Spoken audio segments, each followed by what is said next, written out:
Coming to you straight from the Rio Grande and beyond.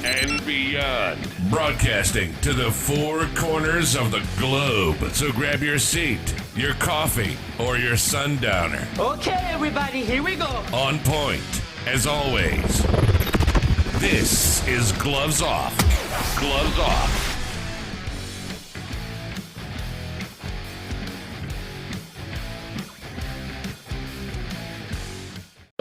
I'm Paul Buitrón. I'm here with Sensei Andrea Harkins, and we're going to be touching base on her life in the martial arts, her experiences, and that martial arts are for women as well, you know, and how we doing? How's Tucson?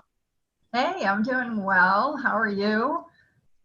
Tucson is great. I moved here from Florida like 3 years ago, so I always like the warmer climates, and Tucson really tends to have that warmer climate. It's a desert, a lot of mountains and stuff to do. So it's going well here, and the weather right now is a little warm, then it's a little cool. So it's going back and forth, but soon, you know, in the summer, it'll be in the hundreds. So I'll take this.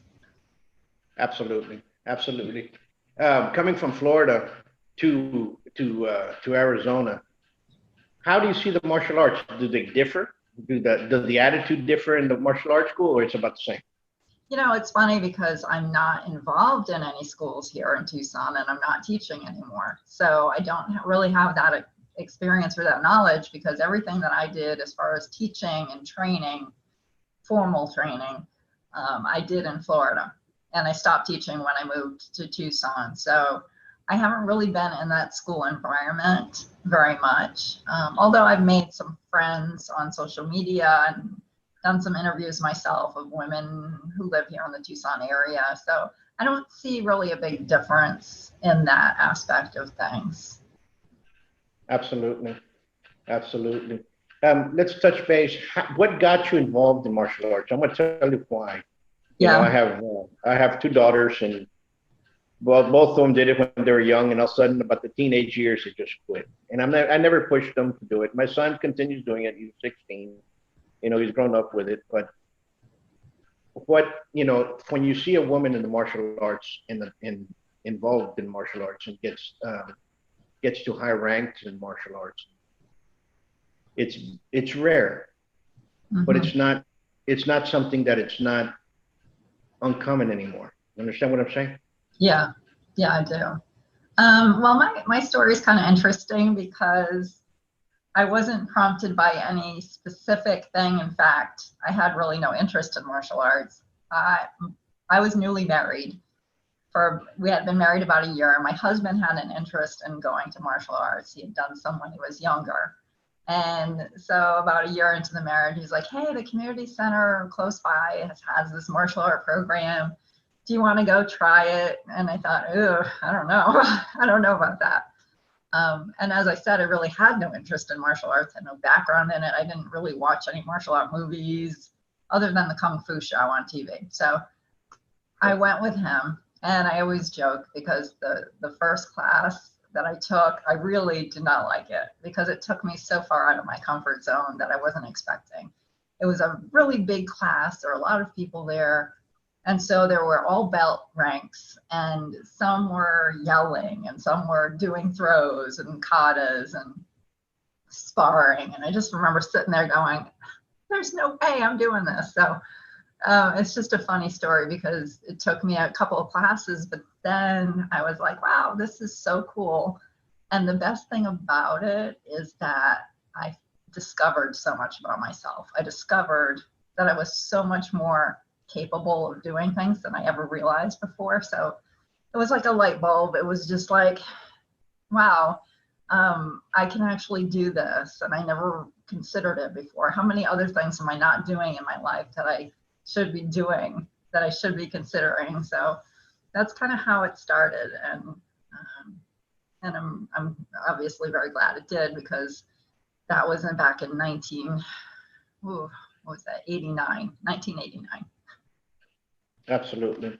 And the style that you started, was it a Korean style, a Japanese style, or? It was basically a Korean style Tang Sudo system. Sure. And I say system because it had some other elements of other styles in it.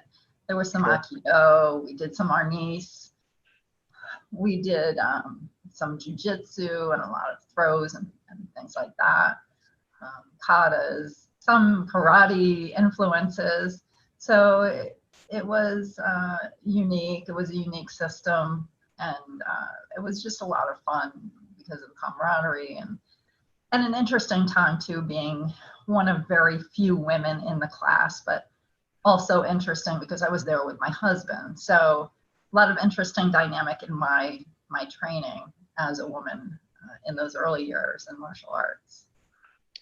And it's true what you said, that there are very, very few women, even here back in the 80s, it was, you find one out of every 10 men, you see one woman in there. You had 10 boys, you'll see one girl inside.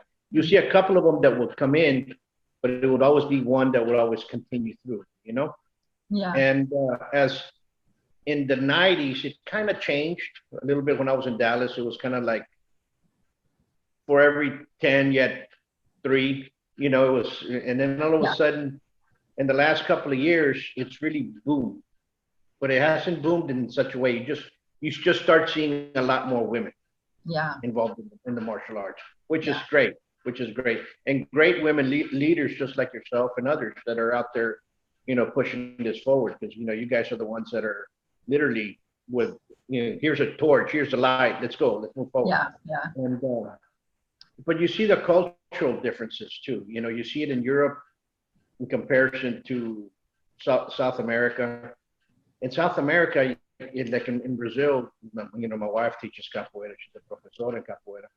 You'll see probably about 80% women inside capoeira. In Europe, you see about 90% women, 10% men.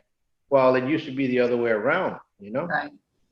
Here you see a lot more women doing it than men, so it's interesting. It's interesting. Yeah, that really is interesting how it reflects in different cultures.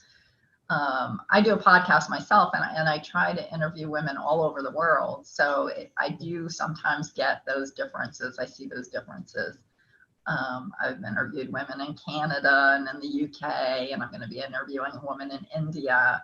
And so it's kind of interesting to see their perspectives as women, but also the cultural perspectives. Absolutely. And it's great to see, and what would you tell, a lot of women, a lot of moms, I won't say this, mom, I'm going to go to the mom side. They'll tell the young girls, no, that's for boys. You can't do that. Well, I want to do karate, Yeah. How can we get that stereotyping out of it? What would you tell the young lady that wants to do martial arts? What would you tell her? Yeah, well, I mean, first of all, I would tell the parent that martial arts are probably one of the most diverse activities that a woman can learn, because there's so many elements to it. A woman can take ballet, or she can play soccer and do all those things. But what happens with martial arts is that it has the physical aspects, just like other sports and activities. It has a mindset aspect that sometimes you don't get in other sports and activities. It has the self-defense component, because as women, we're constantly struggling. It doesn't matter how old you are. As a woman, you're always looking over your shoulder.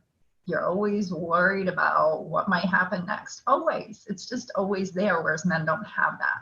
And so that's really an important benefit. So I would start by telling the parent or the mother or whoever says, hey, that's not for girls, is that it is for girls. And in fact, it's probably more for girls than anything else that you could possibly do. And it also allows you to get out all the aggression that you might feel, the anger you might have. You get to kick and punch bags depending on the style. And so really martial arts brings together so many elements that you can find in other things, plus more. And that would be kind of my explanation to the parent. And for the girl who's like, oh, I think I'd like to try it. My advice always is just try it. Just try one class and see if it's for you. I didn't think it was for me in that first class, right? Because I was consider myself sort of this feminine, woman, mother, or mother to be. I wasn't a mother that yet. Wife, I saw myself in those traditional roles. And so I had some trepidation about trying it. But then when I did try it, I thought, wow, and that's what I mentioned earlier. If I can do this, well, heck, I can do so much more, so many other things. And so that's kind of the explanation I think I would give anybody who thinks, well, martial arts aren't for girls, or for any girl who thinks it's not for me. I think of all the things that a girl or woman can choose to do, that martial arts is probably one of the most relevant and important that she could ever decide on. Absolutely. Absolutely. Now, when we look at the martial arts, especially in your training, besides the self-defense, what was the most important thing that was cultivated out of you? For me, it was focus.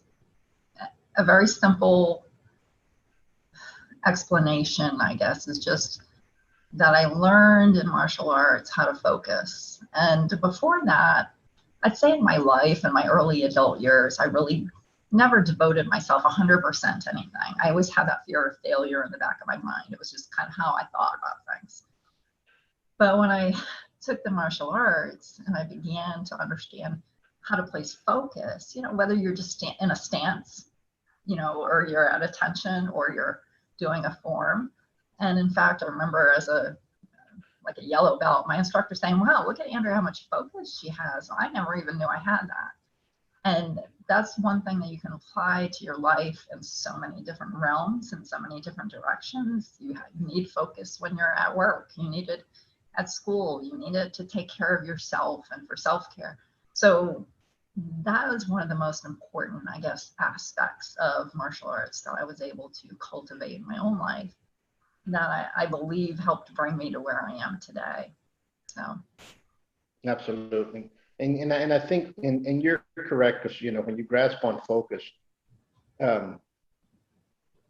you see that with especially kids that come in, and kids that are very shy, and they start growing into martial arts. You're going to start seeing their grades get better. Yeah. You're going to start seeing what they're starting to develop. Yeah, it's very true. Really, kids. And how they're developing. Yeah, it benefits kids so much in that focus arena, because it just helps them with the schoolwork. It helps them with activities that they're doing, or maybe they play sports or whatever it is. But martial arts really cultivates that focus and allows them to be the best that they can be, and to constantly strive to get better at what they're doing, because that's what martial arts does for you. It helps you constantly strive, right? You want to get to the next belt level. You want to get the new sash, or you want to improve. And those little steps are the same ones that you apply in life and to your schooling or the other activities that you do. So that's a great point. You're absolutely, you're correct. And that's what you see. I see that. I see kids that come in there, they're very shy with their head down. After a couple of months, they're walking up with their head up, right? And that's that the confidence. Most, yeah. The confidence confidence is really amazing to watch. Absolutely. Absolutely. What else from now? Would you ever go back to teaching? Yeah. Actually, I moved to Tucson. I shouldn't say I never teach here. I moved to Tucson. I work for a corporation here. And I have taught self-defense in our wellness program at the company. So yeah, I'm open to teaching. I think I was just maybe taking a little break. I don't know if I'll go back to it, but I'm still open to it. I'm still open to see what will happen with that. And I enjoy teaching, especially kids. I really like teaching kids. So we'll see. I won't say no or never, because it's something I really do love to do. So we'll see what happens. Absolutely. Now let's change to 2019, the year we got hit with that pandemic. What do you think the pandemic has caused towards the martial arts in general? Do you still see the spirit still alive, or you see people? What do you see? Yeah, I mean, I would say I still see the spirit alive, as far as people are doing their best, especially school owners, to continue teaching. to continue their passion.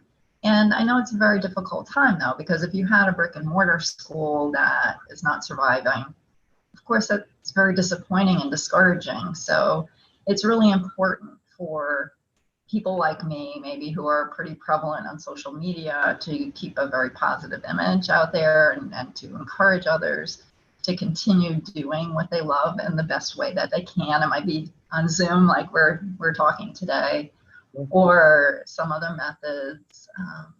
And so, yeah, I think we're going to see a lot of devastation, unfortunately, in the martial arts schools, but that doesn't mean we can't get back to it.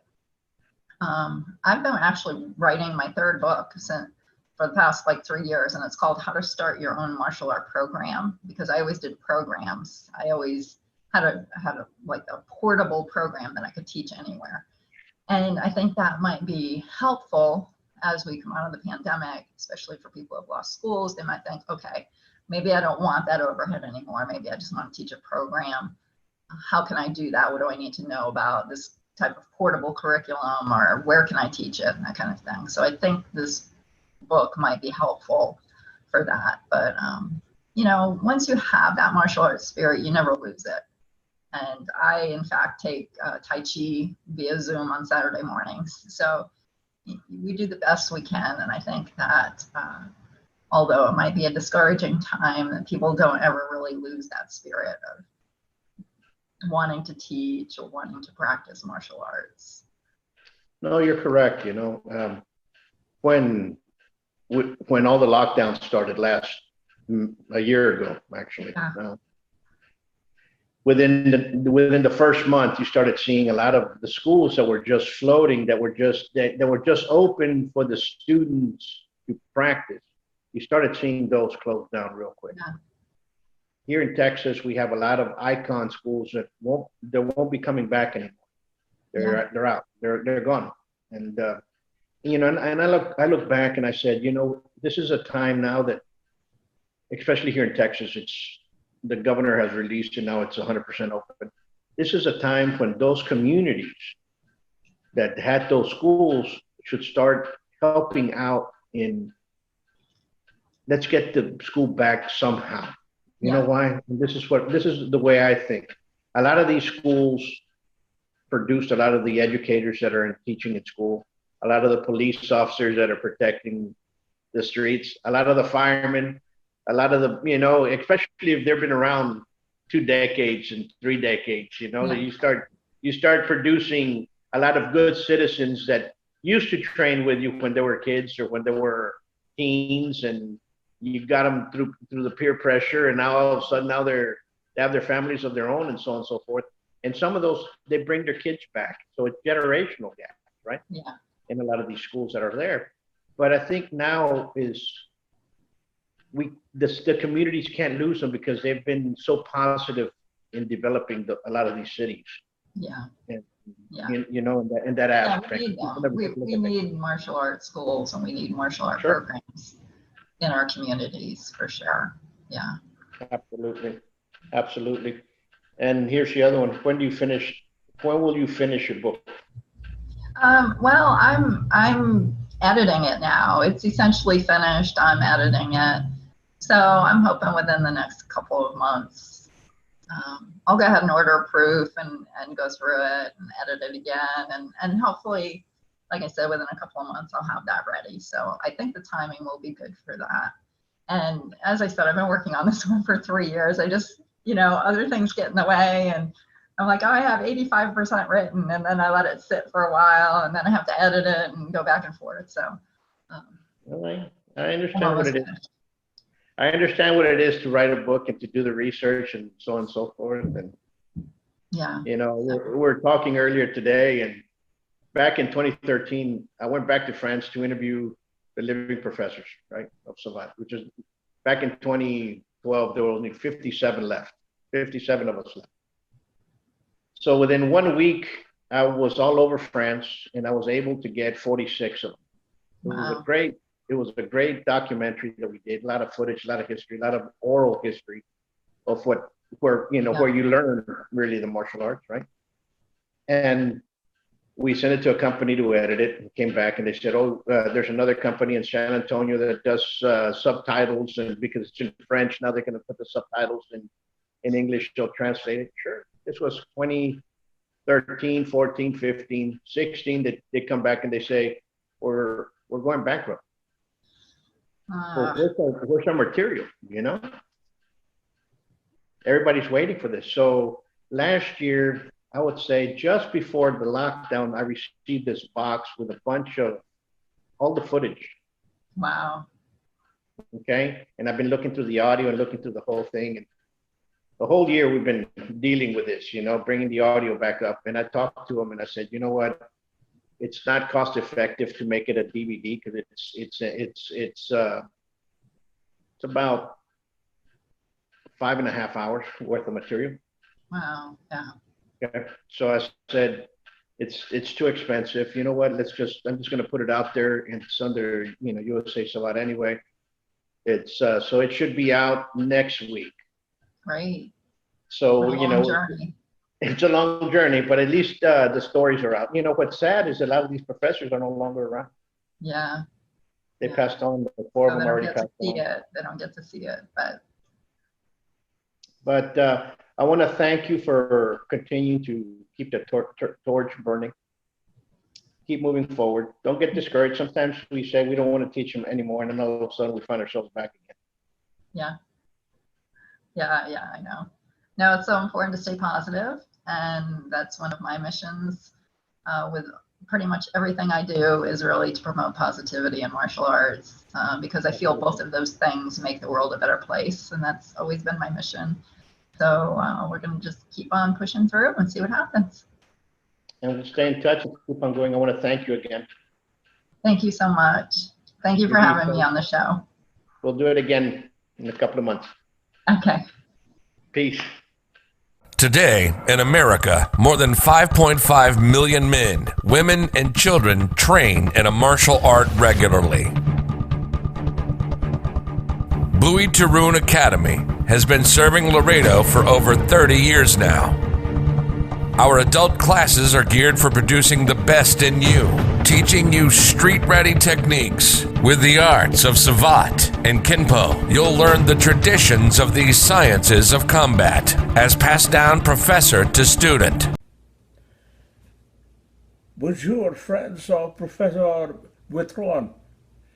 The COVID-19 scare is almost over.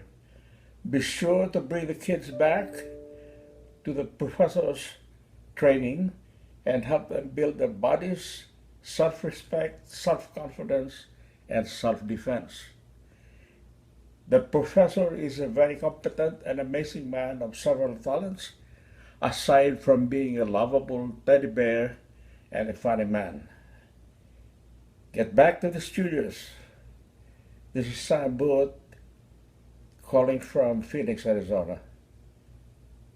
Have a great training. Bye for now. Hello, my name is Manuel Lozano. I've been training in the martial arts for close to 50 years. I trained in many martial arts from different masters and grandmasters throughout the years, from the 70s all the way to now. I've known Professeur Buitrón for about 30 years. He has done the same, trained in many different arts with many masters. He's traveled all over France, studying with surviving Savate grandmasters, did his research. This man not just knows the fighting techniques and the art, but the philosophy, the history, and the strategy, and applying this arts combined with all the other arts. So this man is a wealth of knowledge for anyone seeking instruction in real martial arts and street martial arts. This is the school to go to in Laredo, Texas. For those of you who are away from Laredo, this is the guy to look for. Okay, he's very well versed in all the fighting styles of the different arts he has trained in, and I would highly recommend the school. Hi, this is Mike Blackery from San Antonio, Texas, home of CMOC and the Wing Chun Boxing Academy. I'm here to tell you about my good friend Paul Buitrón. He is reopening his school in Laredo, Texas. Paul is a wealth of knowledge. I've known him a long time. I highly suggest everybody in that area get with it. Go down there and train. Times are getting tough here. And with this COVID-19, we need to support local business. So I highly suggest go see Paul Buitrón at the Don Zerou Sabat Academy in Laredo, Texas. You will not regret it. Be good. Come train at the best kept secret of Laredo. Give us a call for your free evaluation at 956-401-4868 or check out our website at savat.biz. Follow us on YouTube and Facebook.